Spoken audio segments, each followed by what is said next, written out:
You're here, which means that you've found Spirit Crumbs, leading you to your inner light worker.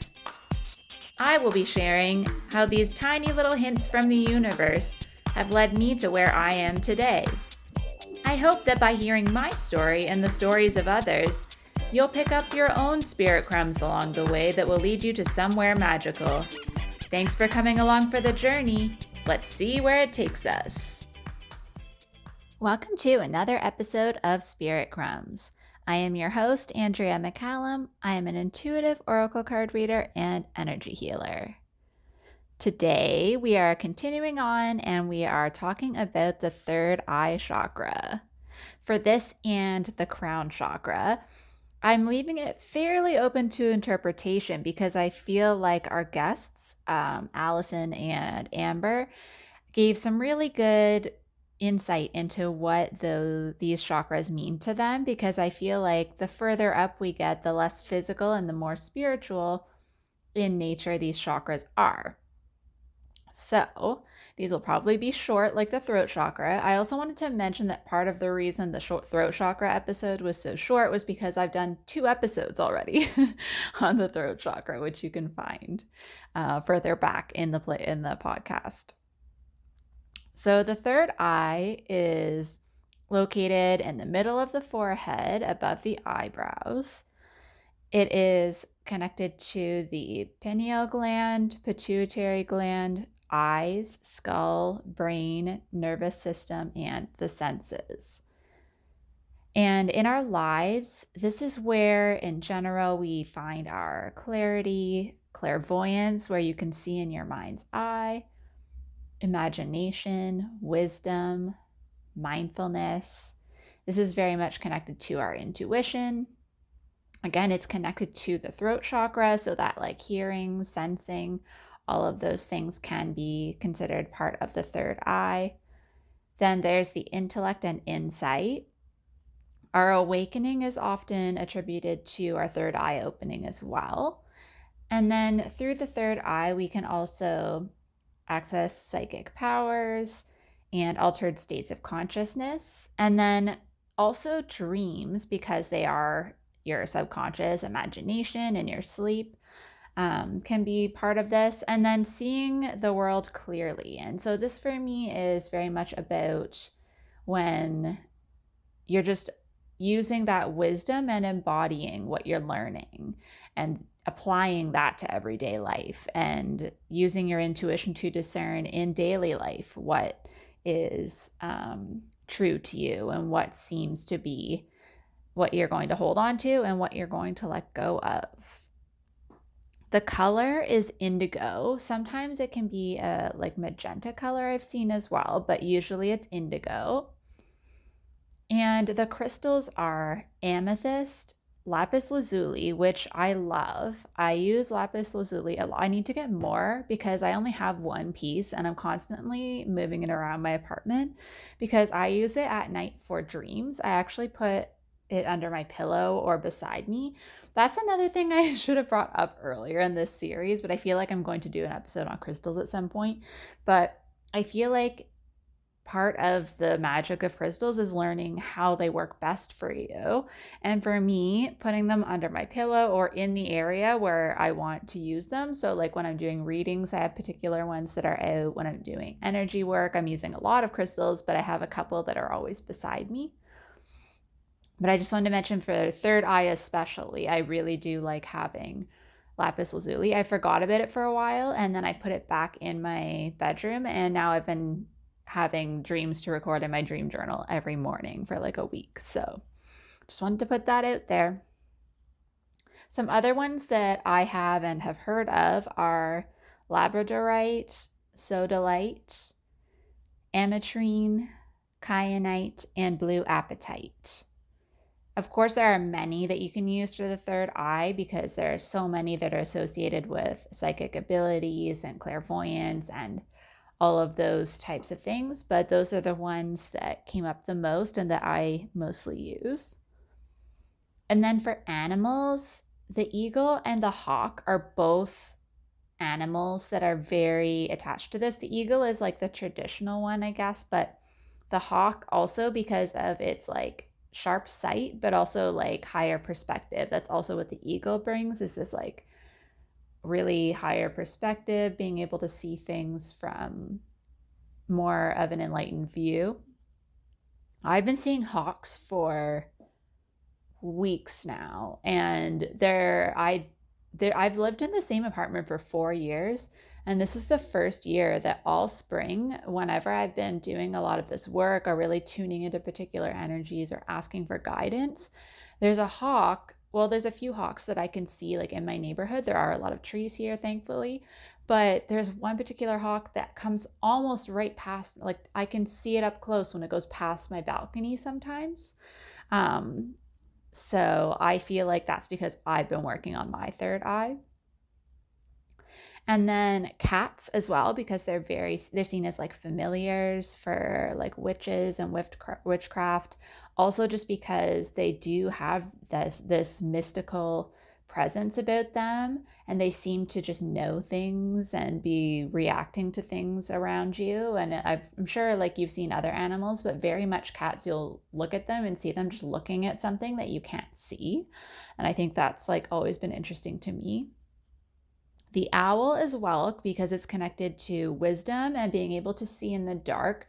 I like this darkness aspect, which I have been obsessed with owls for a long time. I've slowly started to shift more towards rodents recently, as you might have noticed, but I do still have some owl things that I keep out, and that was more for like the wisdom. But more recently I've realized it's the fact that they are nocturnal, they thrive in the darkness, and that actually has brought me back to them a little bit, just because I feel like that's an aspect I've never really thought of. I don't even know if that's an official thing. That's just something for me that's come up. And then the raven and the crow, both being blackbirds, they are both seen as very like psychic and mystical in nature, and giving a lot of mystical powers if they're one of the animals you're working with. They're also very intelligent. So when I see them, I do send a little bit of energy their way, just because I know they can be really great allies when you're working in psychic work. And then the unicorn. And this is interesting to me because I also really like unicorns. I don't have like unicorn themed stuff around, but I do have a whole set of brass unicorns that I found shortly after I had been.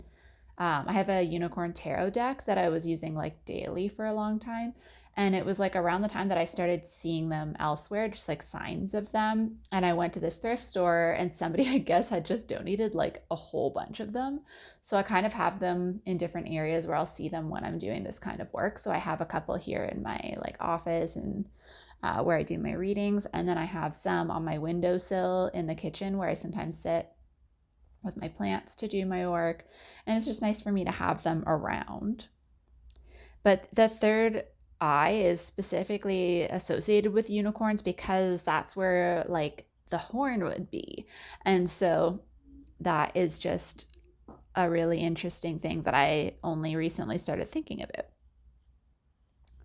And then for foods, it's anything that's like the purple version of a food, I feel like. So like obviously there's things like eggplant that are already purple, but then if you think about like broccoli, carrots, sweet potatoes that have purple varieties, it can be good just to get that different variety. If like you want to eat more traditionally the way you eat and you don't want to go out of your way to find other things, you can just do that. Just get the purple variety instead if you have access to that. Plums, grapes, are but also good, like anything in a purple version of a fruit as well. And then salmon and avocados, and walnuts, because they're really good for the brain, are just more of like a practical third eye association, just to make sure that you're giving nutrients that will be used by the glands and parts of the body that are associated. And then keeping hydrated as well just is really good, because one of the side effects when you're working on your third eye is sometimes headaches. And so being hydrated can help prevent that.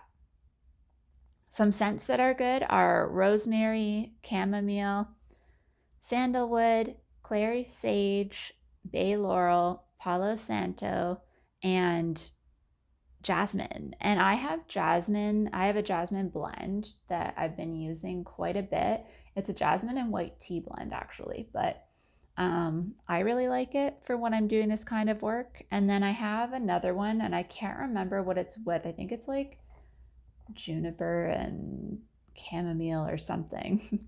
I don't know, but I have those two blends just because I like them. And then I have a lot of other scents that have sandalwood in them. So just something to think about. If you're looking to get like a blend, you could get one that blends from a couple of different chakras.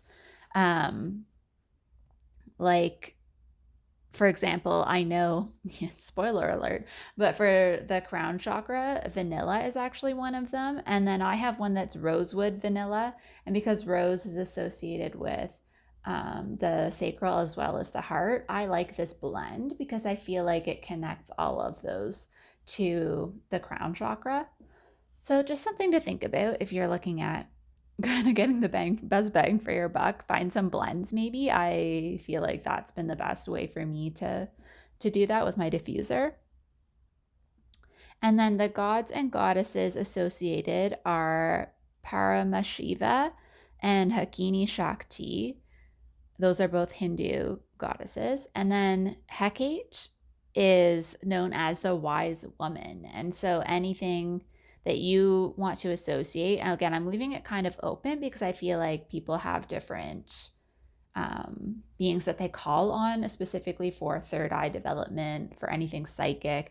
There's so many, and I feel like with this one, I have some experience, obviously, but I don't want to complicate it too much. And then sometimes when you're out of balance in your third eye, it might just be that you're having difficulty concentrating, and it can be like the actual lack of imagination or overactive imagination where you're spending too much time up there. And this can also mean that like you're indulging in fantasies too much, like too much daydreaming, although we know some daydreaming is good because it's kind of subconscious and may bring things to the surface, that desires that we didn't realize we had. But if we're too much in our head, this can cause like paranoia. It can also be difficult if we have some imbalances to remember our dreams and discern the truth. And these are things just in general. Not everyone remembers their dreams. Not everybody receives information in this way. So it's not like you have to try to do all the things associated with it. But this can cause also for you to rely on the five senses with no big picture kind of, I guess, like perspective. And so sometimes you can get too caught up in the actual minute details without being able to see that there might be some wisdom there. It can sometimes make it really difficult to learn new things or process information. And then it can make us indecisive. And so for me, a lot of these things are just normal things that we're dealing with. That's why the upper chakras are a little more difficult to discern if something's a block, because a lot of us are just always in our minds. It's like just a human thing. And because that's where this energy comes from, it can be really difficult to quiet it. So I wouldn't get too caught up in trying to quiet the mind completely in order to think that you have to do that in order to access your abilities. Because I can assure you there is like a very tiny percentage of my time that I have a completely quiet brain. And I still receive information all the time. So just make sure that like, if there's anything that's resonating with you from this, or if there's things that you think you can do to calm the mind and connect more, try those. And I personally have been using a lot of scents and being in nature for all the chakras just to balance and just feel more calm in general. And then when it's balanced, and so for me, this is also just like when it's further along in your journey, you can access that inner wisdom more clearly. You recognize your intuition a lot faster. and you're able to see with your inner vision, with your clairvoyance. You may get more pictures and visualize easier. Your imagination might be more open when you're thinking of new ideas. And your awareness is also very heightened, so you're able to perceive the truth more. So you're just more aware of things outside of the humanness, right? Because now we're up past the heart chakra, past the throat chakra, we're getting into the spiritual chakras. And so it's less about the day-to-day human stuff and more about connecting to our spiritual selves. And so that gives us a new perspective on our human life when we get to this point. And so we start to see things differently and try to think, okay, with our intuition and with this wisdom and perspective, when we're seeing things happen in our life or we're seeing what other people are doing, we're able to discern whether that feels true to us now. We don't just believe everything we hear. We can find ways to process and check in with our inner knowledge to see what we believe and what we don't. And then we also, once we start seeing things this way and start following our intuition more, we also start to achieve more goals that are aligned with our purpose. We just naturally start to align ourselves with what our soul wants us to do and what resonates with us instead of just what people have been telling us, because that's, before we have this awareness, we're just going with the flow, but not in the good way. We're going with the flow of the human limitations, and we're not going, and we're switching that now, and we're going with the flow of our soul and with spirit and the universe. So either way, you can feel like you're in flow. There are a lot of people that are not connected to their intuition and they think that they're in flow, and they are, in fact. Like that's just where they are, right? There's no right or wrong in life. It's just where you're at. And so the energy of the universe meets you where you're at. Once you have this awareness, the universe knows you're going to see the signs, and so they speed up a little bit because you're seeing them, right? And then I just also wanted to say that, that also means that you can release those limiting beliefs because you can see now that they're not true, and they still may be truth for other people. So we have to make sure that we're not using this knowledge to try and dominate others, because that's not the intention. The intention is for us to, go from that throat chakra truth and start to actually see it in action, but not necessarily to have to force other people. We're still speaking our truth, seeing our truth, discerning for ourselves, but that's about the extent of it. Other people have to choose whether to take it or leave it, the same as you are with other things too. And then healing for this chakra, I feel like we're getting into the more fun part of the healing now, because we're into the spiritual and there's less human things that we have to work through. Once you get to this point, there's less chance of it feeling like a block, right? It's more just opening more, because once you have any sense of awareness, you're kind of in the groove. It's just that you're strengthening it. And so for this, color work can be really amazing because that helps with your clairvoyance. So this can be also just doing meditations where you're asked to, through a guided meditation, to bring things to the forefront. You can wear a certain color. You can wear indigo and really immerse yourself in that color. You can learn about the symbolism of color to see when you're reacting to different colors or when certain colors are coming up for you. Being in sunlight is also very good, because that's one of the things that also comes up with the third eye, is that it's our sensor of light. And so spending more time in the sun can be good. Testing your intuition is also really fun and something that is really great for this chakra. So guessing games, oracle cards, tarot cards, those things are all great, not only just because you're supposed to memorize them or anything, but also just because it gives you visual symbols that have meaning to them, and it helps you to build up a library so that later on, if you're doing just psychic readings, or if you have daydreams or you start seeing a certain symbol, you have a basis to start discerning what that means for you or for someone else. And then things that are just helpful, which I did mention, crystals under the pillow or by your bedside, keeping a dream journal, and a regular sleep cycle. And I know this is very difficult for a lot of people. I only very recently started getting back onto a better cycle because I don't have work times. I have an amount of work that I do during the week, but I set my own schedule, and I actually have been getting up earlier because now I follow my body. And so I go to bed around the same time every night, and then I get up around the same time every morning. I don't have my phone or an alarm in my room. It's the first time in a long time I've been able to do that. And it's been really great for me. So I do agree that that is helping because my dreams, like I said, have been really clear. I've had also the help of my lapis lazuli, but I do think that getting this same amount of sleep is really helpful. Keeping an intuition journal too can be really good. So in addition to a dream journal, having a little notebook where you keep track of like when you test yourself, what you get right, or when you start to follow your intuition and things come through. And of course, this is spirit crumbs. So noticing the spirit crumbs and when they're showing up for you and what happens when you follow them, keeping a journal of all these things, even sometimes keeping track of your readings and what's coming up for you.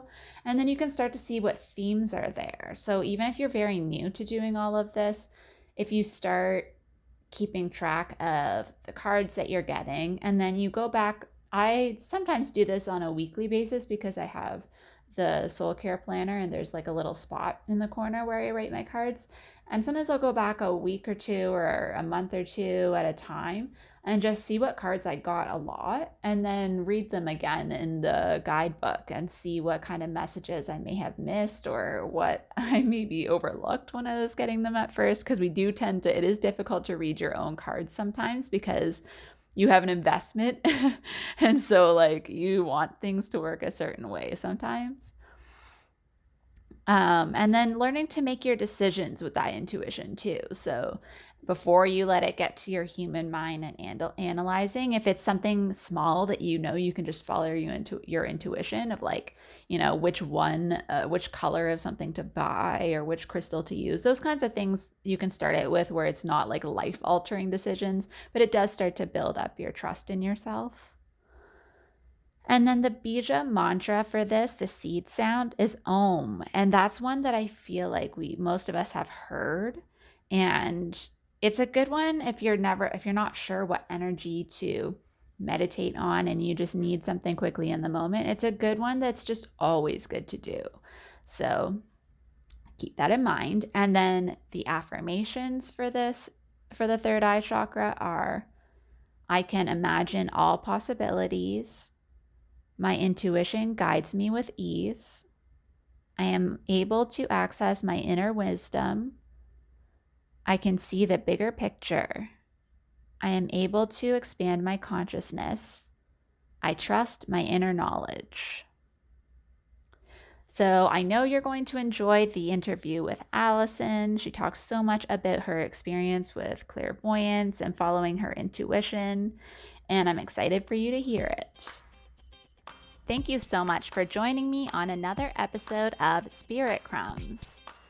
You can find me on Instagram for this podcast at Spirit Crumbs, or you can also find me at Concrete and Crystals for my own spiritual offerings and more tidbits about my own journey. Thank you for listening, and we'll see you in the next episode.